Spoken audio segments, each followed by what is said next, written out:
মনুষ্যকে জানিও মাটি, সদা সত্য উচ্চারিবে বাহির ভিতর খাঁটি। কলিতে সব থেকে বড় মহাপাপ হচ্ছে মিথ্যে কথা বলা। কলির সব থেকে মহাপাপ।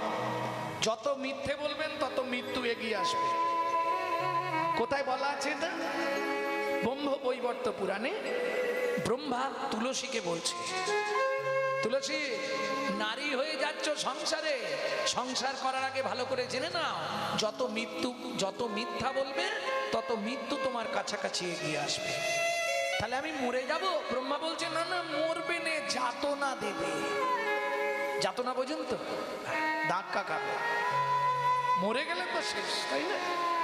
অত সহজে মারবে? যত করবি চালাকি, যাবার আগে বিছানায় ফেলে রোগড়ে রোগড়ে মারবো, তখন বুঝবি জ্বালা কি।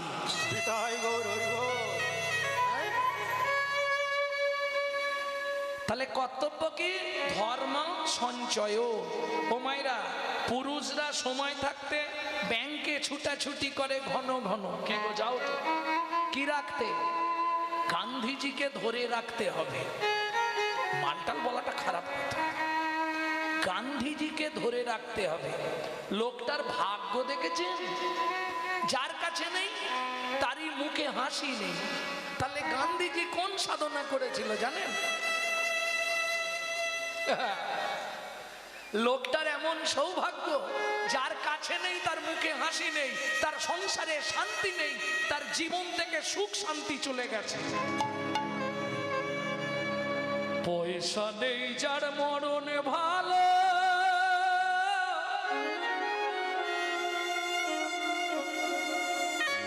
বলছে রে সংসার, পয়সা রে তোর পায়ে নমস্কার। পয়সার জন্য কে কি করতে পারে না? ভাই ভাইকে মেরে দিচ্ছে, ছেলে বাপকে মেরে দিচ্ছে, মেয়ে মাকে খুন করছে। পয়সা রে তোর পায়ে নমস্কার, পয়সা রে তোর পায়ে নমস্কার, পয়সা রে তোর পায়ে নমস্কার। তাহলে সবাই ছুটছে গান্ধীজির পিছনে। একটু বলে নি, লোকটা কি সাধনা করেছিল জানেন? বারবার বেদে বলছে জীব সেবাই শিব সেবা। লোকটা কি করতো জানেন? সকালবেলা নিজে টানা গাড়ি করে মাঠের মধ্যে আসতো, এক বস্তা চাল, এক বস্তা সর্ষে, এক বস্তা ডাল সব নিয়ে এসে দাঁড়াতো আর গোটা মাঠময় ছড়াতো। জয় জয় রঘুপতি রাঘব রাজা রাম পতিত পাবন সীতা। জয় জয় রঘুপতি রাঘব রাধা রাম পতিত পাবন সীতারাম। ভগবান খুব খুশি হয়। কেন? ভগবান কিসে খুশি হয়? কেউ যদি কোনো জীবের সেবা করে সবার থেকে খুশি হয় ভগবান। কেন বলতে পারবেন না? ভগবানের কাজটা কমে যায়। সকল জীবের চিন্তা তাকে করতে হয়। কেউ যদি আমার হয়ে দুজনকে খাইয়ে দেয়, চিন্তাটা আমার কমলো না? ভালো করে বুঝবেন কথাটা। প্রত্যেকটা জীবের চিন্তা ভগবান করে, তাই নাম চিন্তামণি। তাহলে সবার চিন্তা আমি করি। আমার হয়ে কেউ যদি 10-20টা জীবকে খাইয়ে দেয়, তাদের চিন্তাটা আমার কমলো তো? আমি রিলিফ পেলাম। তারা আমার একান্ত প্রিয়। अनन्यस चिंतायो तुमं जे जन परजु पार्सते त्रिसंगित विजुक्तनं जग खेमं बहम्मा।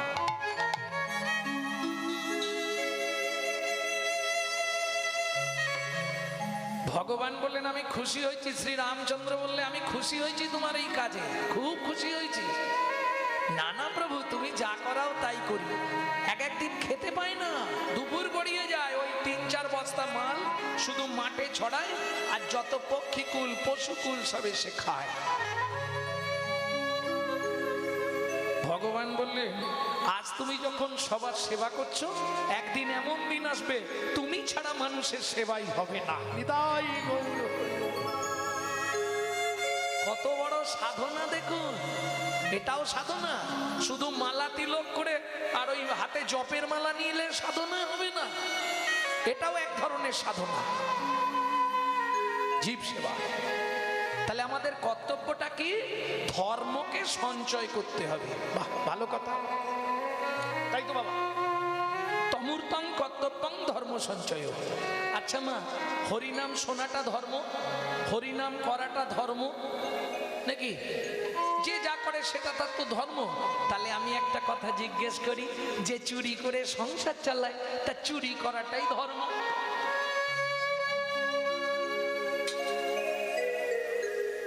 কি গো, এই তো বলছো যে যেটা করে তার সেটাই ধর্ম। আরে চুরি করতে গেলে খাটতে হয়নি, তুমি বলছো খেটে খা। একটু আগে আমার একটার আগে যে দলটা গাইছিল সে দেখলে না, মধুমঙ্গল গিয়ে ঘরে শীত দিল, হাত দিয়ে কাটতে হয়নি তাকে, ওখানেও তো তাকে খাটতে হয়েছে। আরে শীত কাটা চারটিখানি নয়, অনেকটা কাটতে হয়, যে কেটেছে সে জানে। হ্যাঁ, একটা মানুষ ঢুকতে বেরোতে পারবে এরকম গর্ত করতে হবে। আর আগেকার মাটির দেওয়াল মানে জানো তো 2-3 ফুট, কি বাবা, মোটা মোটা মাটির দেওয়াল হতো। হরি বল, হরি বল। তাহলে যে চুরি করে সংসার চালায় তার চুরি করাটাই ধর্ম। কি গো, যে রাস্তায় রাস্তায় ভিক্ষা করে তার ভিক্ষা করাটাই ধর্ম। এর সমাধান সারা জীবনে করতে পারবেন না। ভগবান বলতে পারলেন না, অর্জুন বললে সখা বলে যাও, ভগবান বললেন আর হবে না। 13 বছর বিনা পয়সায় তোমার ড্রাইভারি করেছে, কি একটা টাকাও নিইনি। 13 বছর পূর্ণ, আমি আর কিচ্ছু বলতে পারবো না, আমি চললাম, সখা বলে যাও। ভগবান ঘুরে বললেন, অর্জুন যাহাই প্রশ্ন তাহাই উত্তর। তাহলে এখন প্রশ্ন হলো ধর্মটা কি? ধর্ম ধর্ম ধর্মটা কি? ধর্ম কি বলছে বুঝতে পারছি নি তো। আগে ধর্ম রে পরে ধর্ম রে, ধর্ম রে পরে ধর্ম রে, আগে ধর্ম রে পরে ধর্ম রে, ধর্ম রে পরে ধর্ম রে, আগে ধর্ম রে, ধর্ম রে, ধর্ম রে, ধর্ম রে, ধর্ম রে, ধর্ম রে, ধর্ম রে। ধর্ম রে। ও মশাই, হ্যাঁ বলি মরে গিয়ে ধরবো কি করে? এই বানান ভুল হয়ে যাবে। মরয়কার মোরে মানে বলো হরি হরি বল, আর ময়কার রয়েকার মোরে মানে আমাকে। বুঝে নিয়ে গেল। এখন ভগবানকে ধরে রাখলে তো চুরি করতে যেতে পারবে না, খুব চালাক ভগবান। এইবার চলুন তাহলে কলিযুগে আমরা কিভাবে ধর্ম করব এটাকে জেনে নিই। কেমন? কৃতযাত্রায়াৎ বিষ্ণু ত্রেতায়াং যজত মাখাই দাপরে পরিচর্যায়াং কলৌ তৎ হরি সংকীর্তনা। সত্যযুগের মানুষ ধ্যান করে ভগবানকে পেয়েছে। 1 লক্ষ বছর পরমায়ু ছিল, 21 হাত লম্বা ছিল, বায়ু খেয়ে বেঁচে থাকতো। হ্যাঁ, হাওয়া ঢুকে যেত, বেঁচে যেত। বুঝে নেওয়া গেল। 1 লক্ষ বছর পরমায়ু, 42,000 বছর ক্ষীরোদের কুলে সাধনা করলেন। মনু বংশের রাজার ছেলে চন্দ্রকান্ত মনু ভগবানের চরণের নপুর হলেন। 12,000 বছর ক্ষীরোদের কুলে সাধনা করলেন সূর্যদেব ভগবানের গলার গুঞ্জমালা হওয়ার জন্য। 26,000 বছর ক্ষীরোদের কুলে সাধনা করলেন চন্দ্রদেব ভগবানের চূড়া হয়ে জন্মাবার জন্য। কথা বলিস নে বাবা, তোর একটু চুপ কর, আমার ধর্মের বাপ। তাহলে বুঝে নিয়ে গেল। ও মায়েরা, বাকি আছে ভগবানের সব বলে দিলাম কে কি হয়েছে। বাকি আছে বাঁশিটা, ওটা কোনটা বলবো? বাঁশি বলবো না বেনু বলবো না মুরলি বলবো? কারণ ওখানে বেশিক্ষণ পড়ে থাকা যাবে না, এদিকে অনেকটা প্লট। কোনটা বলবো? মুরলি। সরস্বতী ক্ষীরোদের কুলে 12,000 বছর সাধনা করলেন পদ্ম ফুলের ওপর জলে। কিসের জন্য সাধনা? দেখুন, আমি তো আগে বলে দিলাম বলে বুঝে গেলে। সাধনা তার অন্য কিছু নয়, আমি নারায়ণের কে মুখামৃত পান করতে চাই। শ্রী বিষ্ণু নারায়ণ গিয়ে বললে, সরস্বতী তুমি সাধনা করছো কেন? বলে, বড় আশা জেগেছে তোমার সঙ্গে প্রেম করব। নারায়ণ বলে মাথা খারাপ, লক্ষ্মী তাহলে আর ঢুকতে দেবে বাড়িতে? হ্যাঁ, এমনি তাকে সামলানো দায়, ডেলি ঝগড়া লেগে যায়, আবার যদি তোমাকে বাড়ি নিয়ে যাই হবে না। বলে ঠিক আছে তুমি চলে যাও। আবার লক্ষ্মী সাধনায় বসলে, আবার নারায়ণ এলেন, কি গো সরস্বতী, তোমাকে বললাম তো ওটা হবে না, তুমি অন্য কিছু চাও। চাইবেন? বললে আমার একটাই ইচ্ছা, তোমার অধরামৃত পেতে চাই। অধরামৃত মানে বোঝেন? তাও বোঝেন না? খুলে বলবো? খুলে তোমাকে চুম্বন দিতে চাই। ইস, নারায়ণ বলে লোকজনের সামনে কি যাতা কথা বলো। ও ভগবান শোনো, সবার ইচ্ছা হয়, কারো ইচ্ছা হয় তোমাকে একবার জড়িয়ে ধরবো, ইচ্ছা হয়, কারো ইচ্ছা হয় তোমার চরণটা একবার জল দিয়ে ভালো করে ধুইয়ে দেব। যেমন যে বাড়িতে এলাম, আসার সঙ্গে সঙ্গেই মা চরণটা ধুইয়ে দিল। তবে আমার কীর্তনের জগৎ অনেক ক বছর হয়ে গেল, তো 30-35 বছর, আমি এরকম বাড়ি আর এরকম ব্যক্তি পৃথিবীতে খুব কম দেখেছি মা, বিশ্বাস করো।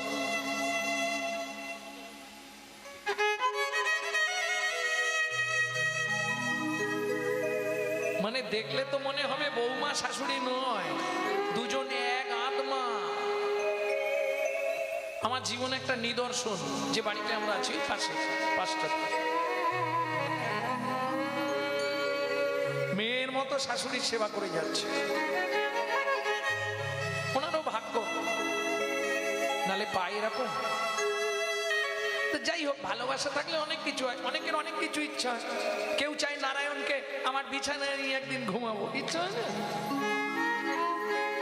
হরি বল হরি বল, কি করবে বেচারি?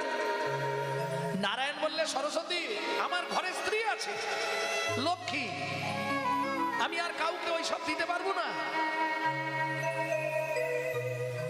ঠিক আছে,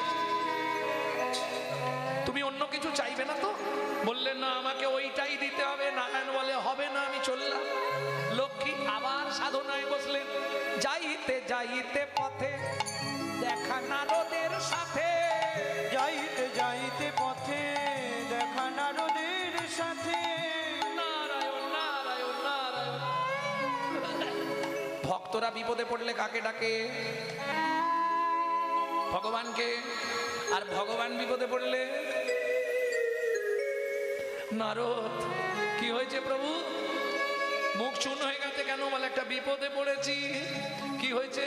সরস্বতী আমাকে চুম্বন দিতে চায়, ওকে চুম্বন দিতে হবে। এ লজ্জার কথা, লক্ষ্মী আমাকে ছেড়ে দেবে, তুমি বলো নারদ। বলে এইটার জন্য তুমি ভাবছো? ওকে বলো তুই এই শরীর ত্যাগ কর।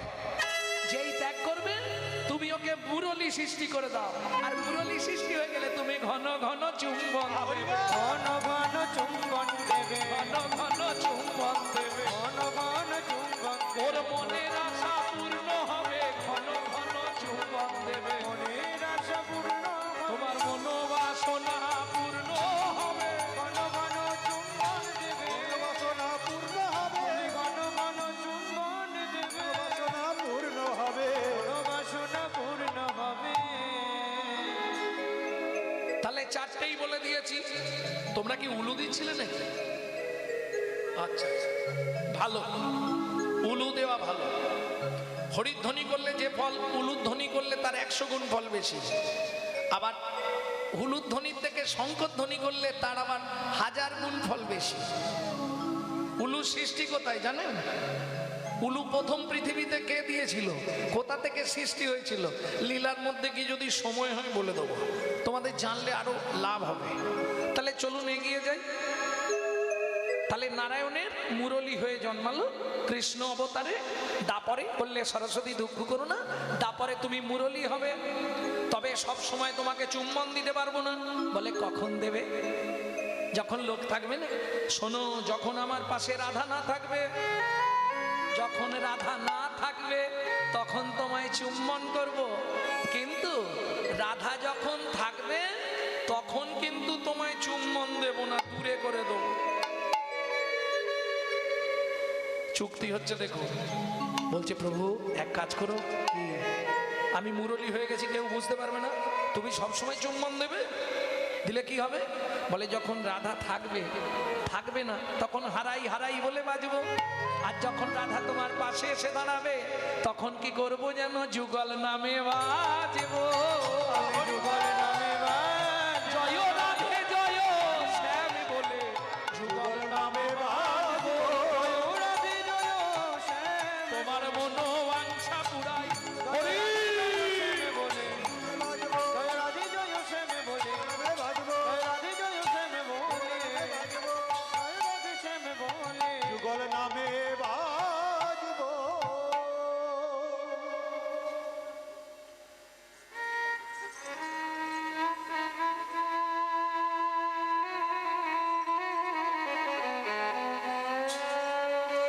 তাহলে ভক্তমণ্ডলী ভক্তিমতী মায়েরা বুঝে নেওয়া গেল তো এরা কোন যুগে সাধনা করলো? হারি ফেললে হবে না, সত্য যুগে। কেমন? আরো বহু সাধক আছে, তাদের কথা আর বলছি না, চলুন এগিয়ে যাই। এগুলো ভগবানের অঙ্গে এরা চান্স পেয়েছে তো, তাও একজনকে বাদ দিলাম, ভগবানের কানের কুণ্ডল, ওটা আবার পরে কোনোদিন বলে দেবো। একসঙ্গে সব খেয়ে ফেললে আবার বদ হজম হয়ে যাবে। আরে বলবো, বস তাড়া নেই তো, যদি তাড়ান, ও তুমি যা বসেছো আর উঠবেন, শিকড় ঠেলে দিন, একবারে হাত পা ছড়িয়ে বসে গেছে। এক দণ্ড ভালো করে বসতে পারবে না, শুধু উনি নয়, বেশিরভাগই 100 জনের 90 জন 10 মিনিট 15 মিনিট আধ ঘন্টা 3 কোয়ার্টার বসার পরেই জায়গা খুঁজবে কোথা দিয়ে গলাবো। হ্যাঁ, সব তো শিরায় খাঁচ, কিচ্ছু করার নেই। আর আবার অমাবস্যা পূর্ণিমা হলে আর দেখতে নেই, পুরো কটকট কটকট কটকট, সে এক জ্বালা। নিতাই গৌর হরিব। ভক্তমণ্ডলী ভক্তিমতী মায়েরা, তাহলে সত্যযুগ চলে গেল, এলো তেতা। তেতা যুগে কি করলে উদ্ধার? যজ্ঞ করলে। যজ্ঞ করার মতো ক্ষমতা নেই, হবে কলিতে যজ্ঞ, যাগ যজ্ঞ, যাগ যজ্ঞ, যাগ যজ্ঞ, যাগ যজ্ঞ, যাগ যজ্ঞ, যজ্ঞ চলে যাক, বড় হরি নাম যজ্ঞ। তারপরে পরিচর্যা, পূজা। কারা পূজা করো হাত তোলো দেখি। প্রত্যেক দিন বাড়িতে পুজো করনি? পূজা মানে কি? ঠাকুরকে ফুল দেওয়া পূজা না, ভালো করে শুনে নাও। পু উ যা আ, চারটে কথা এক জায়গায়। পবিত্র উপাচার দিয়ে জগৎপতির মনকে আকৃষ্ট করার নাম পু উ যা আ। বুঝে নিলে? উপাচারটা যেন পবিত্র হয়, এইটা মাথায় রাখবে, নাহলে ওর গাছের ফুল চুলে এনে ঠাকুরকে দিয়ে দিলাম, ওটা চুরি করা ফুল, ওটা পবিত্র উপাচার হলো না। হ্যাঁ, অতএব পবিত্র উপাচারটা দিতে হবে, কিছু দরকার নেই। আরে লাভ তো কিছু নেই, মন ভালো নয় তীর্থ করে আর মিচামিচি খেতে মন, মন ঠিক নেই, সারাদিন লোকের পিছনে খালি বাঁশ দেবার ধান্দা। তাই ছোট সারাদিন লোকের পিছনে বাঁশ দেবার ধান্দা, আর সন্ধ্যেবেলা হরে কৃষ্ণ হরে কৃষ্ণ। কি হবে? মুখে আছে অন্তরে নাই, তেমন শিক্ষার মুখে ছাই। সাধন ভজন করার আগে মনটাকে তুই কর না খাটি, পূজা পার্বণ যা করবি তুই সবই যে তোর হবে মাটি। সাধন ভজন করার আগে মনটাকে তুই কর না খাটি, পূজা পার্বণ যা করিস তুই সবই যে তোর হবে মাটি। সাধন ভজন করার আগে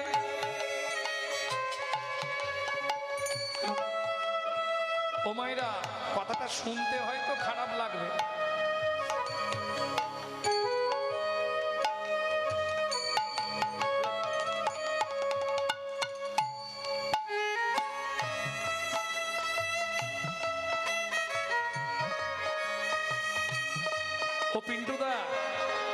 আসরে একটু স্প্রে মারো, গন্ধে টেকা যাচ্ছে না।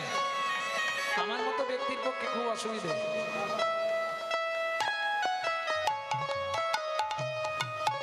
ওই দিকের গ্যাসগুলো আসছে গো এদিকে। সাধন ভজন করার আগে মনটাকে তুই কর না খাঁটি, পূজা পার্বণ যা করবি তুই সবই যে তোর হবে মাটি। সাধন ভজন করার আগে মনটাকে তুই করবে খাঁটি, পূজা পার্বণ যতই করো সবই যে তোর হবে ও মায়েরা, পরের কথাটা একটা গোপন তত্ত্ব আছে, একটু ভালো করে শোনো, মন দিয়ে শোনো। গঙ্গা জলে গঙ্গা পূজা, আস্তে। গঙ্গা জলে গঙ্গা পূজা, সব পুজোয় গঙ্গা জল লাগে বাবা, তাই না? যে কোনো দেব দেবীর পুজো করবেন সবার প্রথম আপনাকে 5-10 লিটার গঙ্গা জল নিয়ে আসতে হবে। ছোট করো, যে কোনো দেব দেবীর পূজা। এই তুলো না মোবাইল, মোবাইলে তুলে আবার লোককে গিয়ে শোনাবে না। না তুলে তুলে, আমি এমনি রসিকতা করে বলি, সব পুজোয় গঙ্গা জল লাগে, তাই তো মায়েরা? এটা সবাই জানে। শুধু একজন ব্যক্তি, গঙ্গা দেবীর পুজোয় কোন জলটা ব্যবহার হবে? আরে বলবো তো, কত তাড়া কিসে, আজকে না বলি পরের বারে এসে বলে দেবো।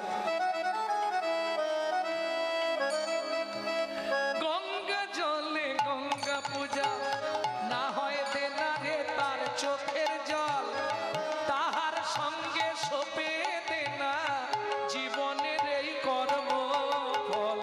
সাধন ভজন করার আগে নিতাই গৌর হরি হরি হরি। খাটি, পূজা পার্বণ যা করি তুই সবই যে তোর হবে মাটি। ও মায়েরা, সব পুজোয় গঙ্গা জল চাই, তাহলে গঙ্গা দেবীর পুজোয় কার জল দিয়ে হবে? জানেন? জানেন না, শুনে নিন। গঙ্গা পুজোয় যত কিছু ব্যবস্থা থাক, আপনাকে যত কষ্ট করেই হোক, যেখানে গঙ্গা দেবীর মন্দির প্রতিষ্ঠা বা পূজা হয়, গঙ্গা দেবীর জন্য এক ফোঁটা হলেও আপনাকে গণিকার চোখের জল নিয়ে আসতে হবে। নিষিদ্ধ পল্লী যে নারীরা আছে, তাদের চোখের জল না হলে গঙ্গা দেবীর পূজা হয় না। জেনে নিন ভালো করে। কেন? পৃথিবীতে যত অপবিত্র জিনিস আপনি গঙ্গায় ফেলুন, সে কিন্তু পবিত্র হয়ে যায়। মা গঙ্গা ওদের জল পেতে চায়। কেন?